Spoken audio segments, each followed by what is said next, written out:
छत्तीसगढ़ में विष्णुदेव साय कैबिनेट अब full and final हो चुकी है। हरियाणा का फॉर्मूला लगाकर मुख्यमंत्री ने एक मंत्री ज्यादा बना ही लिया। दुर्ग विधायक गजेंद्र यादव, आरंग विधायक गुरु खुशवंत साहेब और अंबिकापुर विधायक राजेश अग्रवाल ने कैबिनेट मंत्री की शपथ ले ली, जिसके बाद अब साय कैबिनेट में सदस्यों की कुल संख्या हो गई 14, यानी एक मुख्यमंत्री और 13 मंत्री। ये तो हुई एक बात। अब आपको साय कैबिनेट विस्तार के जातीय और क्षेत्रीय समीकरण भी बता देते हैं। 10 सूत्र की पड़ताल में पता चला कि मुख्यमंत्री ने जातिगत समीकरण तो साध लिए, लेकिन क्षेत्रीय संतुलन गड़बड़ा गया। जिस बस्तर पर बीजेपी का सबसे ज्यादा फोकस है, वहां से सिर्फ और सिर्फ एक मंत्री है, जबकि रायपुर शहर को टीम में जगह ही नहीं मिल सकी। वहीं महिलाओं को प्रतिनिधित्व देने में भी भारी कंजूसी की गई है। हालांकि सरगुजा संभाग सबसे ज्यादा फायदे में रहा, जहां से मुख्यमंत्री समेत 4 मंत्री हैं। कुल मिलाकर साय कैबिनेट में आदिवासी, अनुसूचित जाति, ओबीसी और सामान्य वर्ग के सदस्य शामिल किए गए हैं।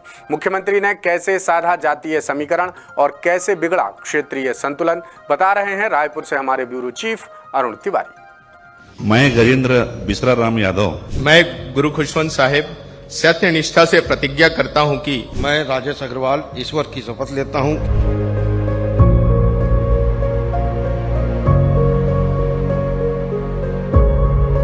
जात न पूछो साधु की, पूछ लीजिए ज्ञान।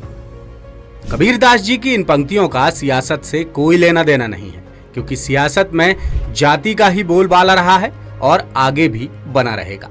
और ये बात छत्तीसगढ़ में विष्णुदेव साय कैबिनेट का विस्तार देखकर एक बार फिर साबित भी हो गई। लेकिन क्या सियासी समीकरण साधने के लिए सिर्फ जातीय संतुलन जरूरी है?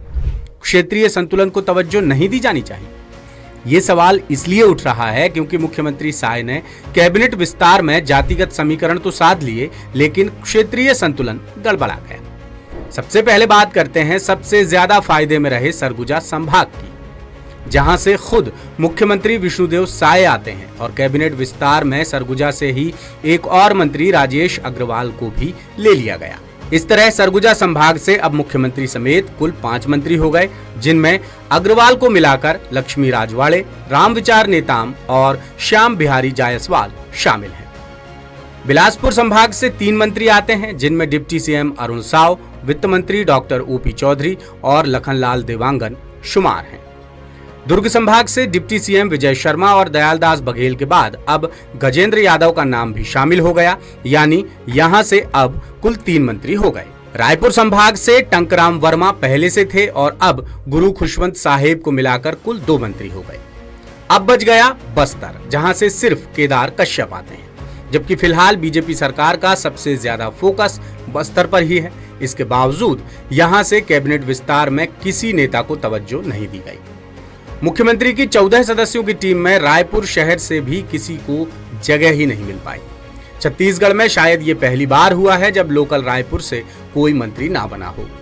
दूसरी तरफ बीजेपी में महिला प्रतिनिधित्व की काफी बातें होती हैं, लेकिन मुख्यमंत्री समेत 14 मंत्रियों की टीम में सिर्फ एक ही महिला मंत्री है, यानी महिलाओं का प्रतिनिधित्व है सिर्फ 7%। बड़ी बात यह भी है कि मंत्रिमंडल विस्तार में सीनियर विधायकों की उम्मीद पूरी नहीं हो पाई। केंद्र से फ्री हैंड लेकर मुख्यमंत्री ने टीम का विस्तार किया और सभी नए चेहरों को मौका दिया। तीनों नए मंत्री पहली बार के विधायक हैं। दुर्ग विधायक गजेंद्र यादव को छोड़कर आरंग विधायक गुरु खुशवंत साहेब और अंबिकापुर विधायक राजेश अग्रवाल कांग्रेस छोड़कर बीजेपी में आए हैं। मंत्रिमंडल के लिए सीनियर विधायकों में राजेश मूणत, अमर अग्रवाल, अजय चंद्राकर, धर्मलाल कौशिक, लता उसेंडी, विक्रम उसेंडी और रेणुका चौधरी की दावेदारी थी। अगर इनमें से किसी एक को भी कैबिनेट में लिया जाता तो अंदरूनी टकराव होने की आशंका थी। शायद इसीलिए मुख्यमंत्री ने सभी से परहेज कर लिया। अब साय की टीम में रामविचार नेताम, केदार कश्यप और दयालदास बघेल ही पहले डॉक्टर रमन सिंह कैबिनेट में भी शामिल रहे थे। बाकी चेहरे नए और पहली बार के विधायक हैं। हाँ, सीनियर नेता अरुण साव जरूर पहले सांसद भी रह चुके हैं। अब आपको विष्णुदेव साय कैबिनेट के संभागवार चेहरों के नाम बताते हैं। सरगुजा संभाग से 5 मंत्री हैं। 1 मुख्यमंत्री विष्णुदेव साय, 2 लक्ष्मी राजवाड़े, 3 रामविचार नेताम, 4 श्याम बिहारी जायसवाल और 5 राजेश अग्रवाल। बिलासपुर संभाग से 3 मंत्री, 1 अरुण साव, 2 लखनलाल देवांगन, 3 ओपी चौधरी। रायपुर संभाग से 2 मंत्री, 1 टंकराम वर्मा और 2 गुरु खुशवंत साहिब। जबकि बस्तर संभाग से बस एक मंत्री हैं, केदार कश्यप। अब जरा साय कैबिनेट के नए सदस्यों के बारे में जान लेते हैं। गजेंद्र यादव दुर्ग विधायक। माना जाता है कि यादव समाज को साधने के लिए गजेंद्र यादव को मंत्री बनाया गया है। छत्तीसगढ़ में यादव समाज की भी बड़ी आबादी है। गजेंद्र दुर्ग से पहली बार के विधायक हैं। इससे पहले वो 1999 से 2004 तक नगर निगम पार्षद रहे। फिर 2 बार बीजेपी किसान मोर्चा के प्रदेश मंत्री रहे और 2023 के चुनाव में अरुण वोरा को हराकर विधायक बने। गजेंद्र राष्ट्रीय स्वयंसेवक संघ यानी आरएसएस के सक्रिय कार्यकर्ता हैं और इनके पिता भी छत्तीसगढ़ प्रांत के संघ चालक रह चुके हैं। गुरु खुशवंत साहिब आरंग विधायक। गुरु खुशवंत पहली बार आरंग से विधायक बने हैं। वो छत्तीसगढ़ में खासा असर रखने वाले सतनामी समाज के गुरु माने जाते हैं। खुशवंत सतनामी समाज के गुरु बालदास के बेटे और प्रमुख धार्मिक केंद्र भंडारपुरी गुरु गद्दी के उत्तराधिकारी भी हैं। इनका अनुसूचित जाति सीटों पर तगड़ा असर है, जो कांग्रेस का हाथ छोड़कर बीजेपी में शामिल हुए हैं। राजेश अग्रवाल अंबिकापुर विधायक। अग्रवाल कांग्रेस के दिग्गज नेता टीएस सिंहदेव को हराकर अंबिकापुर से पहली बार विधायक बने हैं। अब तक साय कैबिनेट में वैश्य समाज का कोई मंत्री नहीं था, इसलिए अग्रवाल को शामिल किया गया। 2023 के विधानसभा चुनाव में अग्रवाल कांग्रेस छोड़कर बीजेपी में शामिल हुए हैं। राजेश अग्रवाल को पर्यटन एवं संस्कृति, गजेंद्र यादव को स्कूल शिक्षा और गुरु खुशवंत को तकनीकी शिक्षा विभाग का जिम्मा सौंपा गया है। यानी मुख्यमंत्री साय ने मंत्रिमंडल विस्तार में पुराने चेहरों की जगह नए चेहरों को मौका देकर जातीय संतुलन साधने की कोशिश की है, जिनमें एक ओबीसी, एक एससी और एक सामान्य वर्ग का विधायक शामिल है।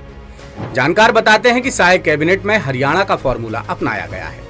हरियाणा में मुख्यमंत्री समेत कुल 14 सदस्य हैं और वहां भी कुल विधानसभा सीटों की संख्या 90 है।